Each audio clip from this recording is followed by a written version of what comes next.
오늘은 저희 학교의 특별한 수업 중 하나인 액팅 테라피를 가르쳐 주시는 장우연 박사님을 모시고 이 수업이 어떤 수업인지에 대해서 이야기를 나눠보는 시간을 가지겠습니다. 방금 소개받은 장우연 박사라고 하고요. 저는 연극 치료, 연극과 상담심리를 결합해서 아이들의 감정을 다루는 작업을 하고 있습니다. 방금 소개해 주신 것처럼 액팅 테라피란 이름으로 지금 아이들을 위해서, 연주자를 위한 여러 가지 감정을 다루는 기술 혹은 긴장을 위하는 기술에 대해서 수업을 하고 있고요. 학생들이 정말 이 수업을 통해서 많은 것을 깨닫고 본인에 대해서 몰랐던 부분들, 그리고 평상시 사소하게 느꼈던 감정들도 더 끄집어내서 이것들이 나의 음악에 또 나의 삶에 어떤 영향을 끼치고 있는지에 대한 생각을 심도 있게 해볼 수 있는 것 같고요. 이게 연주자를 위한 긴장 이완을 하는 그 기술을 배우거나 또 그런 감정을 어떻게 사용하는지, 그래서 선생님께서 가끔씩 감정 사용 설명서 시간이다라는 이제 말씀도 해주셨는데요. 이런 작업의 핵심이 뭘까요? 네, 방금 말씀해 주신 것처럼 사실 감정은 연주자들뿐만 아니라 모든 사람에게도 굉장히 필수적인 어떤 요소인 것 같아요. 모든 사람이 감정을 느끼고 감정을 가지고 살아가니까요. 때로는 힘들기도 하고. 하지만 연주자들은 훨씬 더 큰 감정 경험을 하는 것 같아요. 왜냐하면 훨씬 더 긴장된 상황에서 잘 해야 된다는 어떤 부담감을. 또 사실 음악 자체가 가지고 있는 감정의 깊이도 아주 깊은 것이어서 연주자들은 특히나 감정에 대해서 잘 이해해야 되고 잘 다룰 수 있어야 되고, 또 특히나 이 감정을 다룰 때 발생하는 불필요하거나 과도한 긴장을 다룰 수 있는 여러 가지 훈련이 되는 게 기본적으로 연주할 때도 도움이 되지만 그 하나의 개인으로서, 하나의 예술가로서도 굉장히 필요한 어떤 기본 어떤 기술이 되지 않나 생각이 듭니다. 그래서 이번 수업 때도 그냥 단순히 감정을 다룬다는 어떤 기본적인 어떤 소양과 기술이 아니라 연주자들을 위해서 좀 특화된, 연주자들이 느끼는 굉장히 강화된 긴장을 이겨낼 수 있는 굉장히 강력한 긴장에 의한 기술이기도 하고, 이것들을 통해서 본인의 삶과 혹은 예술 활동과 혹은 연주라는 그 과정에서도 굉장히 이것들을 효과적으로 사용할 수 있는 것들을 익히는 하나의 실습들이 진행된다고 볼 수 있을 것 같아요. 네, 저도 제가 수업을 직접 참관한 적도 있긴 하지만 거의 저는 이제 들어가지 않고 있지만,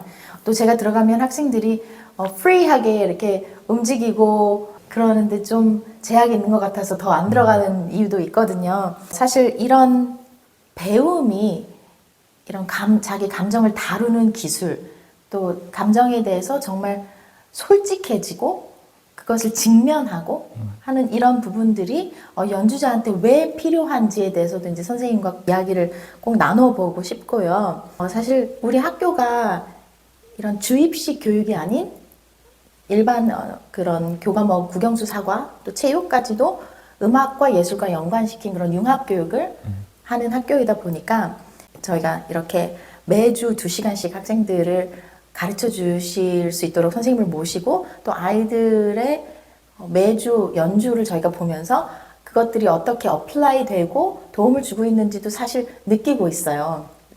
우리 학교의 대표적인 수업으로 자리매김을 했다고 저는 생각을 하는데요. 이런 것들이 연주자로 성장하는 이 친구들에게 어떤 도움을 주고 또 구체적으로 왜 필요하다고 생각하시는지, 뭐 저희 다 알고는 있지만 조금만 더 구체적으로 한번 말씀을 나눠보시면 어떨까요? 좋습니다. 일단 먼저 교장 선생님께서 저한테 이렇게 또 아이들을 위해서, 연주자들을 위해서 이런 작업을 할 수 있게 기회를 주신 거는 너무 감사하게 생각합니다. 아니에요. 사실은. 저희가 감사합니다. 네. 왜냐하면 이것들에 대해서 사실은 대학의 정규 과정에서도 예술가를 위한 감정과 혹은 내면을 탐색하는 과정이 사실은 거의 없어요. 그렇죠. 대학에서도. 왜냐하면 그렇죠. 실제적인 연주 기술과 혹은 여러 가지 연주와 관련된 실용적인 것들만 많이 배치가 되어 있는데, 전공 과목이 사실은 그럼에도 불구하고 연주자들과 예술가들이 겪는 감정적 어려움은 사실 많은 사람들이 이미 알고 있습니다. 드러내진 그렇죠. 않지만. 근데 가끔씩은 이런 것들을, 감정적 어려움을 겪는다는 것 자체가 연주자들에게 하나의 약점이 될까봐 굉장히 이렇게 감추기도 하고 또 이것들, 그렇죠. 네. 말씀하신 걸 숨기기도 해서 본격적으로 안 다루는데, 다행히도 또 교장 선생님께서 일반적인 교과도 중요하지만 이런 아주 핵심적이고 필수적인 이 감정과 혹은 자기를 이해하는, 자기를 성찰하는 과정에 대한 것들을 아이들에게 좀 일찍 이것들을 또 알릴 수 있고 또 다룰 수 있도록 이런 기회를 주셔서 그게 굉장히 큰 의미겠다는 생각이 들고, 이런 표현이 적절할지 모르겠어요. 어떻게 보면 좀 나름의 조기 교육처럼 이것들을 미리 탐색할 수 있는 기회가 된 거라는 생각이 들고요. 사실 학생들이 개인 레슨 때 선생님들께 큰 영향을 받고 있어요. 하지만 선생님들조차도 본인들만의 이런 무대 서기 전 혹은 무대에 섰을 때 이런 느끼는 불안감, 공포, 두려움 이런 것에 대한 대처 방법이 다 각기 다르실 것이고 그게 모든 학생들한테 맞춤형으로 어플라이 될 것 같지는 않고요. 그래서 저희는 많은 경우의 수를 갖고 그렇지만 학생 개개인에 맞추어서 수업을 이렇게 진행을 해주시면서 이게 또 일회성이 아니라 우리가 개인 레슨 때는 기술적인 건 음악적인 건 여러 가지 또 뭐 학생들을 선생님들이 이제 준비를 시켜주시는 뭐 연주도 있고 뭐 대회도 있고 이렇게 그런 스케줄을 따라가다 보면 막상 가장 중요한 이 멘탈 관리 그리고 마음가짐에 대한 구체적인 레슨이 이루어지기가 거의 불가능한 상황인 것 같아요. 특히 많은 학생들이 우리 학교 학생들은 그렇지 않지만 타 예중 예고를 다니면서 그 스케줄을 따라가고 굉장히 사실 음악가로 성장하기 어려운 교육 시스템을 어떻게 보면 갖고 있어요.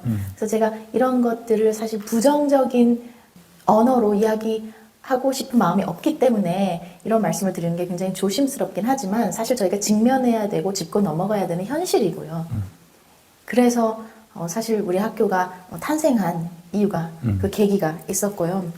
그래서 이게 일회성이 아닌 이렇게 연속성을 갖고 선생님께서 학생들을 2시간씩 이렇게 지도를 해주실 때 선생님이 보셨을 때도 뚜렷하게 이제 나타나는 아이들의 달라지는 모습 어떤 친구는 좀 그게 더딜 것이고 성향에 따라 또 상황에 따라 다를 텐데 이런 것들을 선생님이 관찰을 하시면서 특히 두드러지게 나타나는 그런 장단점 혹은 문제점 이슈들 좀 더 공통적인 이슈들이 뭐라고 생각하시는지 궁금해요.